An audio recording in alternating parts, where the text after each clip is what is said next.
Karen, they said there's a first of its kind partnership between state and federal partners. How is that? ICE went to Florida and it says they arrested over 800 people over 4 days in a massive multi-agency immigration enforcement crackdown. So my question is, are they sure they arrested the correct people? Because we just talked about a subject like I don't know, but ICE went down there and shut it down. Well, we just talked about our other video about a woman and her baby and her other daughter getting deported. Yeah. I don't know. I feel like they need to make sure they getting the right people before they just could clank and ship somebody out. I'm just saying. Hey, they're deporting. It ain't just Mexicans. Hold on, because what if these people are under protective services, like being watched or housed to keep them safe from certain things? I imagine there's a lot of Haitians getting arrested. Oh, I didn't say them. But I was talking about... Well, no, I'm just saying because they're in Florida. You got to think about where they are. Yeah. You know, the environment they are and the type of immigrants, Cubans. Yeah. You know. But what? It's crazy. It's so crazy. It's well, we have friends that have gone through it, so we kind of, you know, experienced it. You know, not the ICE part where I haven't experienced no one getting picked up from anyone, you know. No. But I've had friends that have gone and got stuck trying to get their paperwork to become legal, and they were here since they were 3 years old. So with that said, it's like there are people in those situations. And it's like, what do you do? You know? Mm-hmm. What do you do? But they called it Operation Tidal Wave. That's what it was called. Tidal Wave for Florida. Hey, it's fitting. That don't even sound right. Again, 800 undocumented immigrants over 4-day period. Listen, Customs Enforcement, ICE, and federal enforcement did the arresting. You can't, like, come on. Sound like they ganged up on a bunch of people and was gang, mother clusters. They claim they were targeting high risk individuals. The operation focused on apprehending individuals with serious criminal backgrounds, including violent gang members and fugitives with international warrants. That's what they claim they focus on. They're not claiming that they focused on dads and so if you had an international warrant and you did some stuff over in Chile, they coming for you. They go right back. You were in Tijuana and you shanked somebody, we're coming for you. So they're coming after hard criminals? Is that what you're saying? And so what they're claiming, they did make some notable arrests. Okay, that's what they're claiming. Meaning. So is this why they had the local cops help them out so that they wouldn't be arresting the wrong people? Well, what they're trying to say, among those, they detained Jose Sanchez Reyes. Dang it, why always got to be somebody with that name? Which is a Colombian convicted homicide. Okay. Rafael Jerez Cabrera, a Guatemalan MS-13 gang member with multiple illegal U.S. entries. Allegedly. I don't know if it's true about these individuals, just allegedly. Okay? And then someone named Selba, I'm not even going to try to pronounce that last name, Kishvich. I destroyed that, y'all. A Russian wanted for vehicular manslaughter. So this woman ran someone over with a vehicle and was wanted. So they found this person too. And Aaron Isaac Morzan Izagirre, a Honduran affiliated with the 18th Street Gang and suspected of terrorism links. Supposedly. Now, the gang members, I think they could just get those wrong tattoos. But if you got facts that this person actually hit someone with a car, you got facts that this one is a convicted murderer.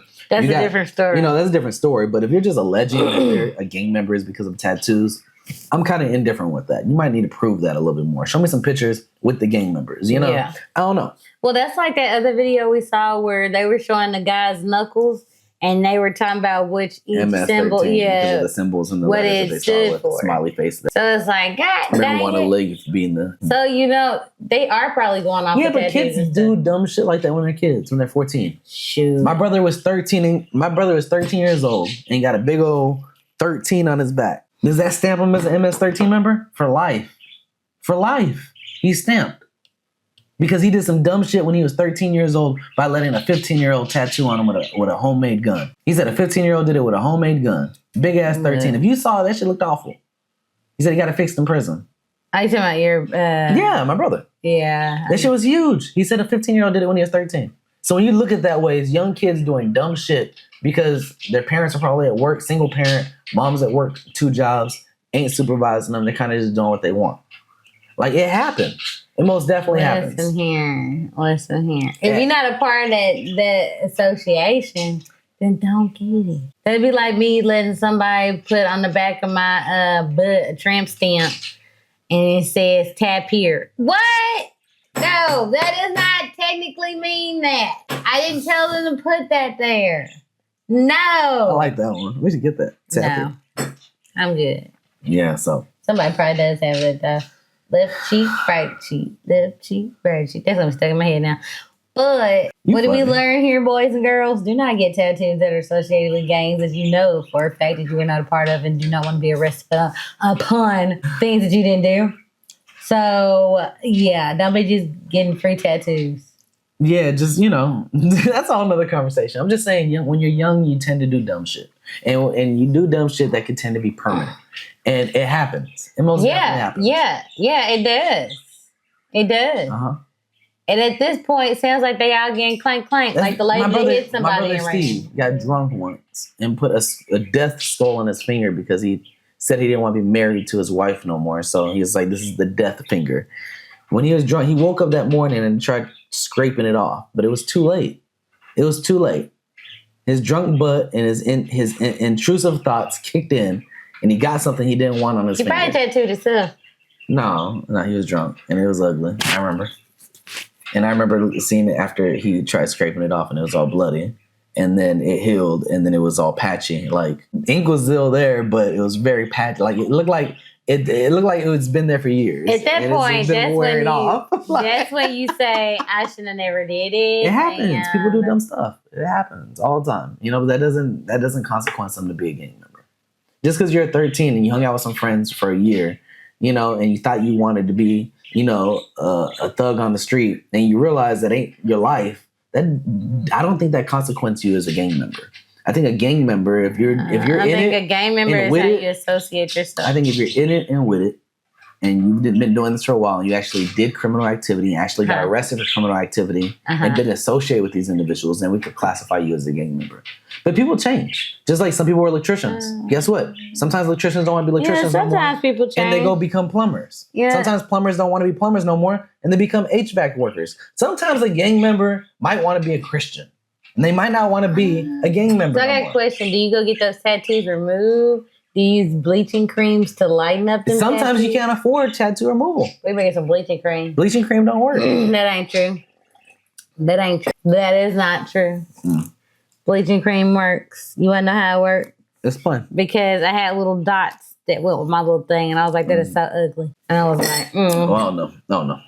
Listen, if y'all got any thoughts and any opinions on this, y'all let me know. How y'all feel about the deportation of these folks that are getting shipped out Did here? they show pictures of them? Of the folks? No, I didn't look. Man, I just went off of. Because sometimes I'd be like, let me see. I want to see what these people actually look like. Because do they look like they would do something like this? If you looked at my brothers, you would be like, yes, it's shitting their asses on. And they not even from there. They getting shipped. Shouldn't have been Mexican. Ain't even. You get away with it because you look Caucasian. So whatever, you're daddy white. So you're okay. You can get deported back to the UK. They're gonna be like, sir, back to the UK you go. Imagine. I don't want to imagine it. Imagine. I was this close to almost being a dual citizen. Not a dual, but like a trio citizen. Oh God. My mama just had to tell me though she wasn't from Mexico. I'm like, damn it. She from Mexico. If y'all saw that little lady that's about 4 foot. He looked like a little Aztec warrior. Mm-hmm. I said that. Gotta go get you. Listen here. No matter how she tried to deny it, I don't think people really know where they're truly from. I might be adopted. Unless you. I was told that for many years. I'm the only one who don't look. Me and Steve don't look like. We don't blend. We're the only white ones in the family. We do not blend at all. We don't. Steve used to have blonde hair, blue eyes like Anna. Did he? Before he got cancer. Listen here.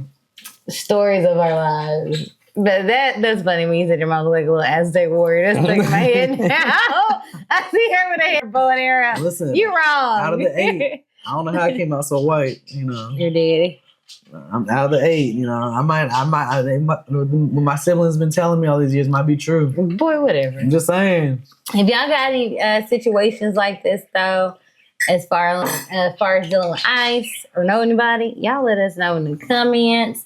You want to share your story anonymously? You can. Mm-hmm. Let us know. You know, I like to cheese my though. Oh, done. Share it. I'm not Chimo-san, but you can share your story though. Till next time, y'all. We can holler at y'all.